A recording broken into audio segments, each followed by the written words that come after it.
Hello everyone, today I will be discussing about binomial theorem. In previous lecture we already discussed about permutation and combination and its property. So all the property of combination we can use in binomial theorem. Okay, so first we will discuss about factorial. In permutation and combination we also use factorial, but the definition of factorial is this: it is an operator which is used for simple representation of multiple. ठीक है, हमने अगर 5 का factorial किया तो क्या होता है 5 इंटू 4 इंटू 3 इंटू 2 इंटू 1. यहाँ पे हमारा क्या होगा, for any whole number r is define as. R को कैसे डिफाइन कर रहे हैं, आर फैक्टोरियल को 1 इंटू 2 इंटू 3 एप्सोन आर माइनस 1 इंटू आर. अगर मुझे इसको ही फॉर्मूला में लिखना है तो मैं ऐसे लिख सकती हूँ n factorial equals to n minus 1 factorial. ठीक है, अब एक फ्रेंच मैथमेटिशियन थे, उन्होंने एक्सपेंशन को प्रूफ करने के लिए एक पास्कल ट्रायंगल का इन्वेंशन किया. उन्होंने क्या किया कि a प्लस बी की पावर 0, यानी कि जिसकी भी पावर 0 होती है वो हमें क्या देता है, 1 देता है. ऐसे a प्लस बी की पावर 1, तो a प्लस बी देगा a प्लस बी की का होल स्क्वायर, यहाँ तक a square plus 2ab plus B square, a plus B का whole cube, a cube plus 3a square b plus 3ab square plus b cube. यहाँ तक तो formula आप सभी को याद होता है, लेकिन हमें अगर एक्सपेंड करना है a प्लस बी का होल 4, होल 5, 58 तक, 59 या 7320 तक, तो हम कैसे उसको सॉल्व करेंगे. ऐसा तो नहीं है हम एक एक करने लग जाएंगे कि नहीं, कैलकुलेशन करेंगे उसके बाद में हमें पूरा टर्म्स पता चलेगा. तो उसके लिए हम क्या करते हैं, पास्कल ट्रायंगल की हेल्प से उसको एक्सपेंड करते हैं. अब यहाँ पे हमने कुछ फॉर्मूला लिखे हैं. ठीक है, इस पूरे जो प्रोसेस है ये पास्कल ट्रायंगल के में आता है. ठीक है, तो कैसे करेंगे हम, सबसे पहले हमने ये लिखा. अब हम कुछ ऑब्जर्वेशन करेंगे पास्कल ट्रायंगल में. तो सबसे पहले हम क्या कर रहे हैं कि जैसे ही हम पावर इंक्रीज़ कर रहे हैं 0 से 1, तो ये क्या हो रहा है, बढ़ रहा है. फिर 2 कर रहे हैं तो फिर इंक्रीज़ हो रही है. फिर 3 तो इसकी वापस इंक्रीज़ हो रही है. तो ये कैसा इक्विलैटरल ट्रायंगल के थ्रू इंक्रीज़ होता जा रहा है. ठीक है, अगर मैं इसको 6 करूँगी तो और बढ़ जाएगा, 7 करूँगी तो और एक्सपेंड हो जाएगा. ठीक है, अब आपने एक और चीज़ नोट करिए यहाँ पे कि जो भी हम पावर लिख रहे हैं उसका 0 लिख रहे हैं तो 1 आ रहा है. ठीक है, तो फर्स्ट जो भी टर्म है पावर की वो सारी कितनी आ रही है, 1 आ रही है. ठीक है, और लास्ट टर्म भी अगर हम देखें 1 1 1 1 1 1, तो लास्ट टर्म भी क्या हमें ऑब्जर्व हो रही है, 1 आ रही है. ठीक है, सेकेंडली हम पावर देखते हैं. ठीक है, यहाँ पे कितनी है, 0, इट मीन्स 1. यहाँ पे 1 है तो दोनों की पावर कितनी हुई, 1 1. सेकेंड पावर है तो 2 है यहाँ पे, तो ये a की 2, इसकी पावर 1 और 1, दोनों की कितनी होगी, 2, इसकी भी 2. तीसरे में 3, 2 और 1 3, 2 और 1, 1 और 2 3, और यहाँ पे 3. ऐसे ही सबकी पावर क्या हो रही है, 4 ही हो रही है. ठीक है, अब a की पावर 1 थी, यहाँ पे भी, यहाँ पे क्या हुआ, a की पावर 0 हो गई. ठीक है, यहाँ पे b की पावर 0 हो गई. तो क्या हो रहा है, a की पावर 1 और फिर 0, फिर a की पावर 2 1 और 0, 3 2 1 और 0. यहाँ पे a की पावर 0 लिख सकते हैं. a की पावर 0 क्या होती है, 1 शो करती है. तो पहली चीज़ हमें क्या पता चली कि फर्स्ट टर्म और लास्ट टर्म जो भी होगी ट्राइंगल की वो क्या होगा, 1 होगा. ठीक है, ये और फर्स्ट और लास्ट टर्म 1 होगी.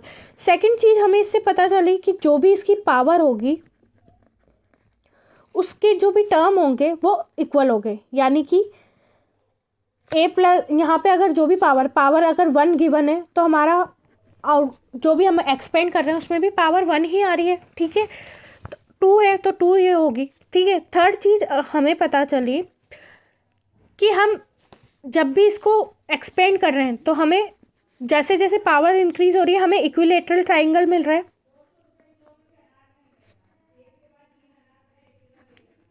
ठीक है, फोर्थ चीज़ हमें क्या पता चल रही है, अब हम देखते हैं कि यहाँ पे पहले a की पावर 1 थी और यहाँ पे a की पावर 0 है. यहाँ पे किसकी मैक्सिमम, a की पावर 2 है, फिर 1 हुई, फिर 0 हुई. यानी कि a की पावर क्या हो रही है, मैक्सिमम से 0 की तरफ जा रही है. नाउ b हम ऑब्जर्व करते हैं, b की पावर 0 थी, यहाँ पे 1 होगी. ऐसे b की पावर 0 थी, यहाँ पे 1 हुई, यहाँ पे 2v, b की पावर यहाँ पे 0, यहाँ पे 1, यहाँ पे 2, यहाँ पे 3, ठीक है। तो b की पावर क्या हो रही है, 0 से मैक्सिमम हो रही है, ठीक है। और हम एक और चीज़ प्रूव करते हैं कि जब हम a और b की पावर प्लस कर रहे हैं तो यहाँ पे हमें 1 ही मिल रहा है, ठीक है। यहाँ पे क्या थी, 2 पावर थी, क्या इन दोनों को प्लस करने पे 2 आ रहा है, यस आ रहा है। 1 और 1 2 आ रहा है, 2 आ रहा है। 3 और 0 को प्लस करने पे 3 आ रहा है, 2 और 1 3, 1 और 2 3 और 3 आ रहा है। तो हमें क्या हो रहा है कि जब भी हम a और b की पावर प्लस कर रहे हैं तो हमें पावर आ रही है यहाँ पे, ठीक है। जो भी हम a और b को एक्सपेंड कर रहे हैं, मान लो 6 है तो पहले क्या होगी, a की पावर 0 होगी, फिर 1 होगी, फिर 2 होगी, फिर 3 होगी।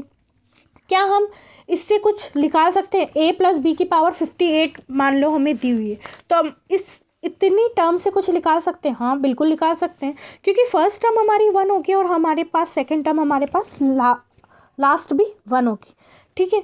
अब क्या बोल रहा है, इक्विलैटरल ट्राइंगल मतलब बढ़ेगी, यानी कि बहुत ज़्यादा एक्सपेंड होगी। पावर a की पावर मैक्सिमम कितनी होगी, 58, और यहाँ पे कितनी होगी, 0, फिर क्या होगी 57, ऐसे करते करते यहाँ पे कितनी होगी, यहाँ पे 0 हो जाएगी। ऐसे b की पावर कितनी होगी, 0 होगी, फिर b की पावर 1 होगी, यहाँ पे b की पावर कितनी होगी, 58, ठीक है, लास्ट टर्म में। तो हम यहाँ से ये कंक्लूज़न निकाल सकते हैं, ठीक है। अब हम देखते हैं कि ये 1 आ रहा है, यहाँ पे 1 1 आ रहा है, यहाँ पे 1 2 1 आ रहा है, ये कैसे आ रहा है, ठीक है ना।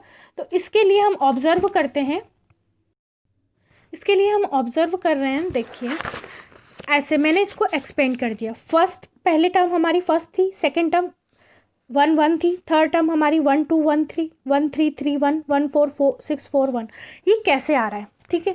यहाँ पे क्या था हमारा, a प्लस बी की पावर 0 थी, 0 की पावर 1 थी। इसको मैं ऐसे भी लिख सकती हूँ क्या, NC0, ठीक है, NC0 यानी कि 1, और या लिख सकती हूँ 0C0 यानी कि 1, ठीक है। अब मैं ये लिख क्यों रही हूँ, ठीक है ना। पहली बात, आपने एक फॉर्मूला पढ़ा होगा, NCR equals to NCR N minus R, ठीक है। ऐसे भी लिख सकती हूँ मैं, 10C3 is equals to 10C7, दोनों बराबर ही है, या तो मैं इसको इधर लिख दूँ या इसको ऐसे लिख दूँ। इसी वजह से मैंने NC0 इक्वल्स टू 0C0 लिखा, तो इसकी वैल्यू 1 आई। ऐसे ही मैं यहाँ पे 1C0 लिख सकती हूँ, 1C0 की वैल्यू क्या आ गई, 1, और यहाँ पे 1C1 लिख सकती हूँ, इसकी भी वैल्यू 1 आएगी।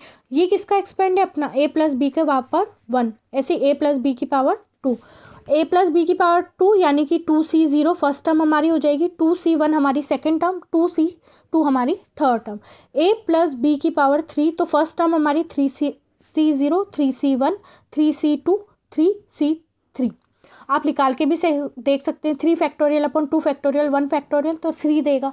ऐसे ही हम ये a प्लस बी की पावर 4 है, a प्लस बी की पावर 5 है, a प्लस बी की पावर 6 है। तो अब हमें a प्लस बी की पावर 6 हम यहाँ से निकाल सकते हैं, कैसे निकालेंगे, 1 किया, 1 प्लस 2 3 आया, 2 प्लस 1 3 1 यहाँ पे, यानी कि फर्स्ट टर्म तो हमारी 1 ही होगी, ठीक है। सेकंड टर्म क्या होगी, इन दोनों को प्लस करेंगे, 5 और 1 6, 5 और 10 15, 10 और 10 20, 10 और 5 15, 5 और 1 6, और लास्ट टर्म हमारी 1 है, यानी कि फर्स्ट और लास्ट टर्म तो 1 रहेगी। ऐसे ही हम a प्लस बी की पावर 7 को भी एक्सपेंड कर सकते हैं, कैसे, फर्स्ट टर्म हमारी 1 रहेगी, सेकंड टर्म इन दोनों का प्लस होगी, 7 6 15 21 15 20 35 15 20 35 15 6 21 6 1 7 एंड 1। तो इस तरह से हम ट्राइंगल, कितना भी बड़ा ट्राइंगल है हम लिख सकते हैं। लेकिन अगर हमें a प्लस बी की पावर 58 दी हुई है तो क्या हम 57 तक यही प्रोसेस करते रहेंगे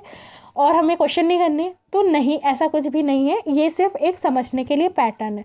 तो हम 57 का भी लिख सकते हैं, कैसे वो अब हम समझेंगे, ठीक है।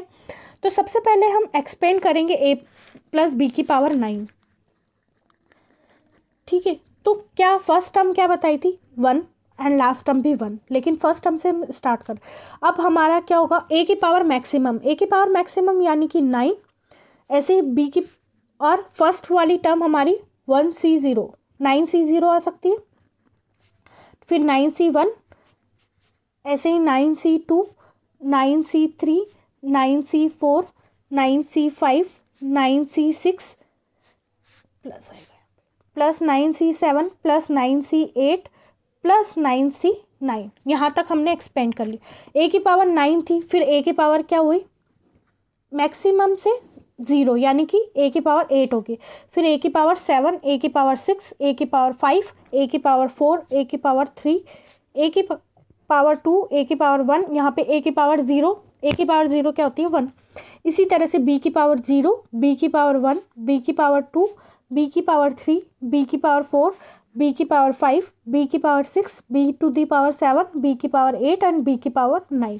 तो हम कोई भी क्वेश्चन हमें गिवन है तो हम उसको सॉल्व कर सकते हैं, ठीक है। तो यहाँ से हमें एक चीज़ और पता चली है कि अगर हमारे पास एक प्लस बी यानी कि कोई भी टर्म्स दिए तो उसकी पावर हम निकाल सकते हैं।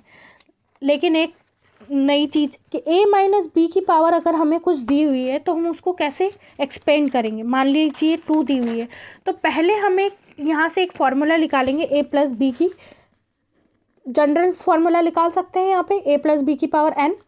तो यहाँ क्या लिख सकते हैं n यानी कि मैक्सिमम पावर C0, a की पावर मैक्सिमम हो रही है यहाँ पे n और b की पावर 0 प्लस n C1, ठीक है। यहाँ पे क्या लिख सकते हैं a n minus 1 b 1 plus n C2, a की पावर n माइनस 2 b 2, ठीक है। तो ये कहाँ तक लिख सकते हैं हम n C n b की पावर n a की पावर 0, ये हमारी टर्म लिख सकते हैं, ठीक है। अब इसी से हमें माइनस बनाना है सपोज, तो a माइनस बी की पावर n, इसको मैं क्या ऐसे भी लिख सकती हूँ a प्लस माइनस बी की पावर n लिख सकती हूँ ना। तो इसको ऐसे लिखती हूँ, ठीक है, तब भी इसमें कोई प्रॉब्लम नहीं आएगी। अब मैं इसको एक्सपेंड करती हूँ NC0 a की पावर n माइनस बी की पावर 0, किसी की भी पावर 0 है यानी कि 1 ही होगा, ठीक है, प्लस NC1 a की power n minus 1 minus b, ये वाला माइनस कहाँ चल जाएगा, बाहर चल जाएगा, ठीक है, प्लस NC2 a की power n minus 2 minus b की पावर 2। ऐसे हम लिख सकते हैं NCn a की पावर 0 b की पावर 0, ठीक है। लेकिन अगर जब हम इसको ओपन करेंगे तो क्या देगा, NC0 a की पावर n प्लस, सॉरी ये वाला माइनस बाहर आ जाएगा, तो NC1 a की power n minus 1 b plus NC2 a की पावर n माइनस 2, माइनस का स्क्वायर क्या होगा प्लस, तो प्लस होगा यहाँ पे प्लस, फिर नेक्स्ट में माइनस आ जाएगा NC3 a की पावर n माइनस 3 b 3। तो ऐसे ही हम लिख सकते हैं। यानी क्या हो रहा है, जब भी हमारे पास माइनस गिवन है तो अल्टरनेट हमारे पास माइनस आ रहा है, माइनस फिर प्लस फिर माइनस फिर प्लस फिर माइनस फिर प्लस, तो हम यहाँ से एक्सपेंड कर सकते हैं।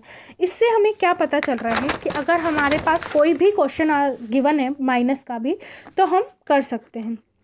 अब बात करते हैं जनरल टर्म की। जनरल टर्म कैसी हुई कि एक इसी को ही एक्सपेंड किया है, TR plus 1 NCR a to the power n minus r b to the power r। ये फॉर्मूला कहाँ से आया है, जो हमने अभी एक्सपेंड किया है वहीं से आया, ठीक है। अब देखते हैं, यहाँ पे मान लीजिए हमें n दी, यहाँ पे हमारे पास n की जगह हमने t माना, ठीक है। ये पावर कहाँ तक एक्सटेंड हो रही है, r प्लस 1 तक, ठीक है, r प्लस 1 तक। अब आप इस वाले ट्राइंगल में वापस आ जाइए, a प्लस बी की पावर 0 है यानी कि जो भी पावर है उससे एक टर्म ज़्यादा मिल रही है, ठीक है। यहाँ पे 1 मिल रही है, 1 प्लस 1 2, 1 और 2 है यहाँ पे, लेकिन हमें कितनी टर्म मिल रही है, 1 2 1 यानी कि 3 टर्म मिल रही है। 3 है यहाँ पे, 1 3 3 1 4 टर्म मिल रही है। तो जितनी भी पावर है उससे एक ज़्यादा मिल रही है हमें, ठीक है। तो हम ऐसे लिख सकते हैं TR प्लस 1। अब यहाँ पे NCR क्यों लिखा है, फर्स्ट क्या लिख रहे थे हम, NC0 0 से स्टार्ट कर रहे थे, 1 2 3 4 5, कब तक, जब तक n नहीं आ जाता, ठीक है। तो ये सारी चीज़ें हमें क्या दे रखी, NCR, और मैक्सिमम a की पावर कब हो रही थी, यहाँ पे r की पावर अगर 0 रखते हैं तो हमें मैक्सिमम पावर मिल रही थी, फिर 1 फिर 2 फिर 3, कब तक रख रहे थे, n की पावर n तक, ठीक है। और ऐसे ही इसको b की पावर 0 यानी कि सबसे पहले अगर हमने यहाँ पे 0 ले ली तो इसको कैसे लिख सकते हैं, सपोज हमने r की पावर 0, r यहाँ पे 0 लिया, ठीक है। तो यहाँ पे क्या होगा, T1 equals to NC0 a to the power n b to the power 0, यानी क्या लिख सकते हैं, NC0 a to the power n first term. ऐसे ही सेकेंड टर्म हम यहाँ क्या लिख सकते हैं, 1 आर की पावर 1 जब हमने ली है, आर इक्वल्स टू 1 जब हमने लिया है तो आर की जगह 1 रखा, 1 + 1 एन सी, आर की जगह 1, ए एन -1 बी 1। ठीक है, ये हमारे पास होगी। आर की जगह अगर हम 2 रखते हैं तो यहाँ पे क्या होगा, 2 + 1 एन यानी कि टी की power T3, N C R यानी कि 2, आर यहाँ पे है, ए एन -2 बी आर यानी कि 2। ठीक है, तो इस तरह से हम एक्सपेंड कर सकते हैं। ये हमारा बहुत इंपॉर्टेंट फॉर्मूला है जिससे बाइनोमियल एक्सपेंशन पूरा हो जाएगा। ठीक है, in next lecture we will discuss about the question based on binomial theorem. Thank you.